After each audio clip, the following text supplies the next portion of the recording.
Bien le bonjour et bienvenue à bord de cette nouvelle review. Nous allons parler de l'épisode 900 de One Piece. J'espère que vous passez tous une agréable rentrée scolaire. Je sais que c'est vraiment pas la période la plus joyeuse qui soit, mais je vais essayer de la rendre la plus joyeuse possible avec cette review et avec les autres vidéos. Voilà, donc n'hésitez pas encore une fois à vous abonner pour soutenir la chaîne si jamais ces reviews vous plaisent et pour les faire encore plus savoir autour de vous pour des gens qui ne matent que l'anime de One Piece mais qui ne matent pas les scans. Voilà, c'est vraiment un lieu d'échange pour ceux qui découvrent l'anime, je le répète, mais jamais je ne vous spoilerai ce qui se passe en scan, ne vous en faites pas. 900 les petits potes, et oui 900, c'est l'anime arrive dans sa 900e d'épisodes, c'est quand même assez fou.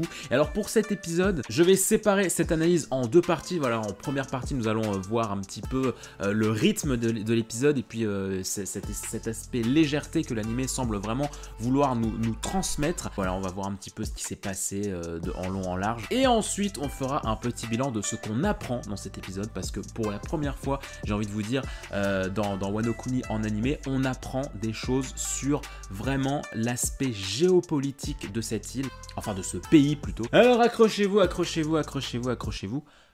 On est parti.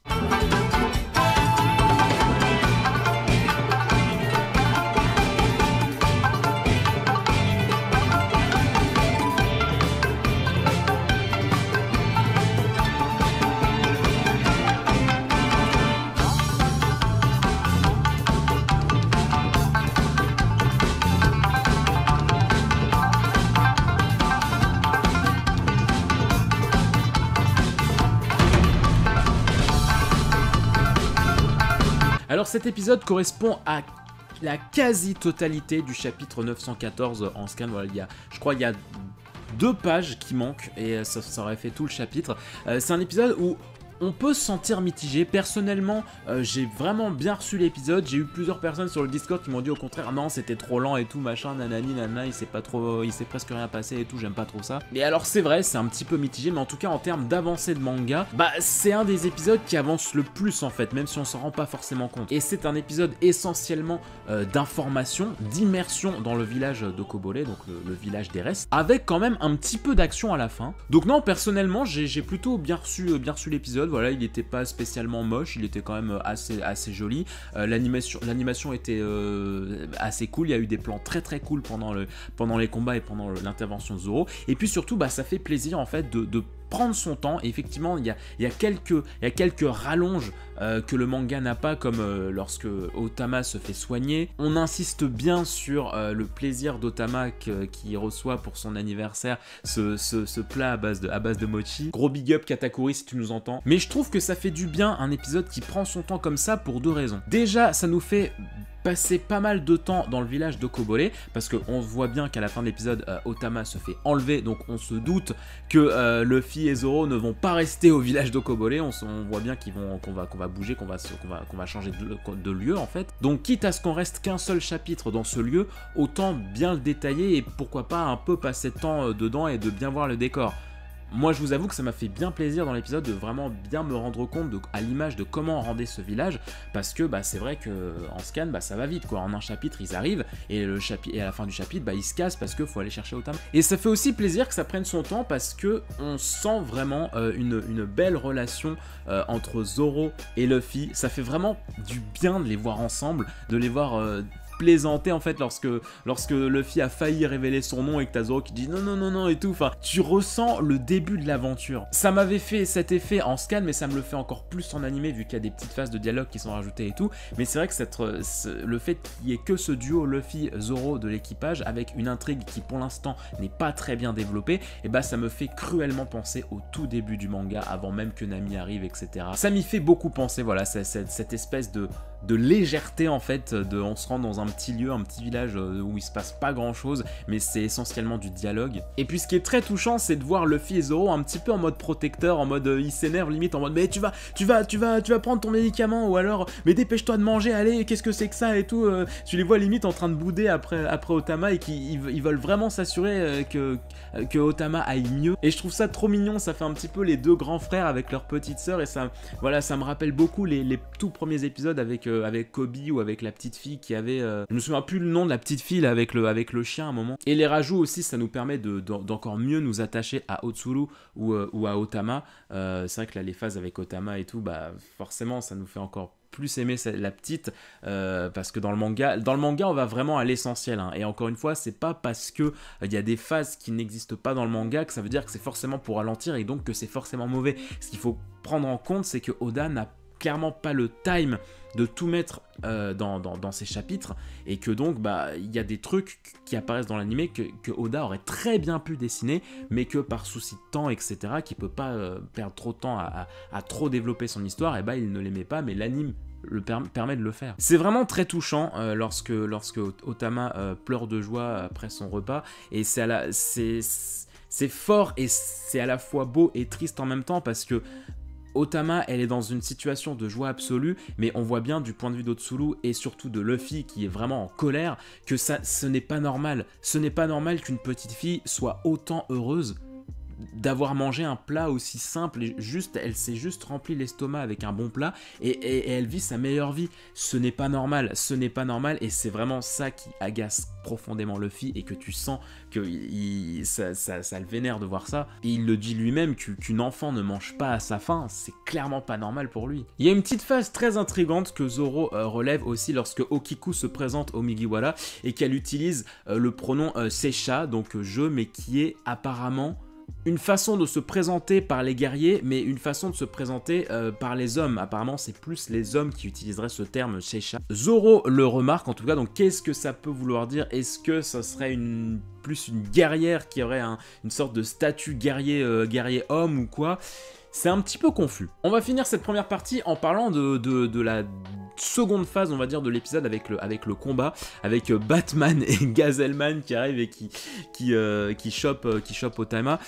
J'ai trouvé cette scène... Alors, je suis un petit peu mitigé par rapport à cette scène, parce que autant l'entrée en scène de cette scène était assez cool, le fait qu'on voit que bah voilà, Batman, le mec, il entend mais n'importe quoi, et ça nous donne un peu une idée de comment ça se fait que dès qu'une personne emploie un nom ou un terme qu'il faudrait pas, notamment Kozuki par exemple, comment ça se fait que bah direct ça arrive, ça plonge, enfin direct les hommes de Kaido arrivent sur toi en mode oh non tu te calmes et tout machin. C'était assez cool de voir comment en fait les sbires de Kaido peuvent vraiment être autant à l'affût des termes interdits. Ça me fait beaucoup penser personnellement à Skypiea lorsque Ener avait un petit peu via son mantra, avait la capacité d'un petit peu tout entendre et tout dans les îles célestes, et que du coup dès qu'il entendait un terme qui ne plaisait pas ou qui insultait sa personne ou quoi, et ben il pouvait envoyer direct un jugement en mode non, toi tu fermes ta gueule, tu vois. Et alors la phase combat, je suis un petit peu mitigé, parce que d'un côté c'était pas dégueulasse, il y a eu des phases assez cool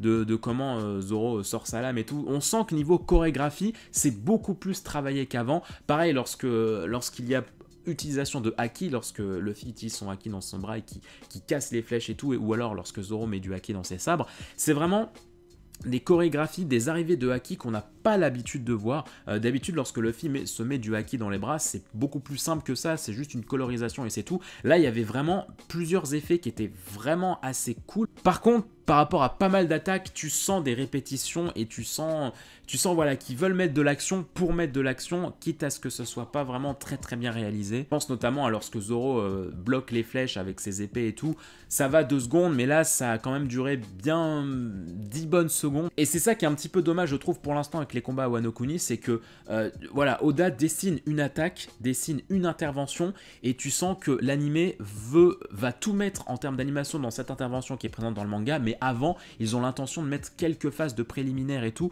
sauf que comme c'est pas vraiment bien dirigé et comme c'est souvent assez répétitif, bah ça rend pas forcément bien et ça donne de la longueur un peu inutile. Et c'est con parce que du coup, ironiquement, je trouve que c'est les phases de combat qui ralentissent plus que les phases de dialogue. Maintenant, parlons de l'histoire de Wano Kuni. On en apprend plus dans cet épisode sur la région de Kuri. Donc la région de Kuri, c'est effectivement la région sur laquelle on est depuis que Luffy a débarqué sur la plage. Pour l'instant, on n'a toujours pas changé de région. Et Otsuru, du coup, nous explique bien mieux un petit peu comment se situe le village de Kobole par rapport au reste.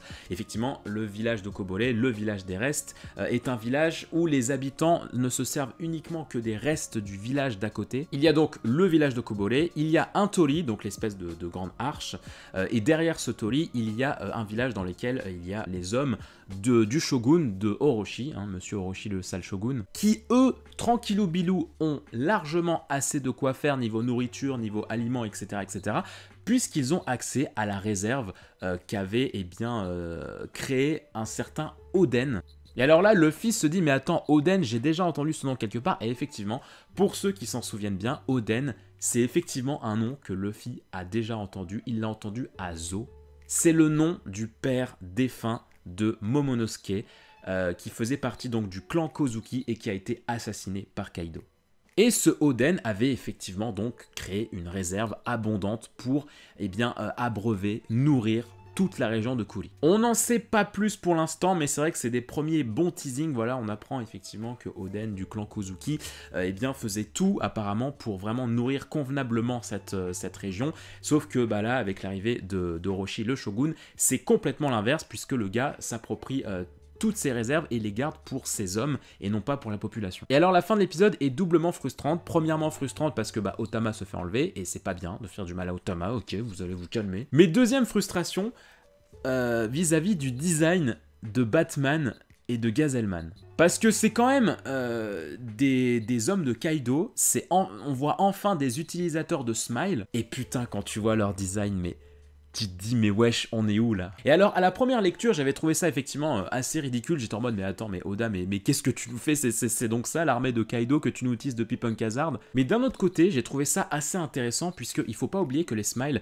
c'est des fruits du démon artificiels, c'est une sorte de science en mode on essaye d'imiter les pouvoirs du fruit du démon.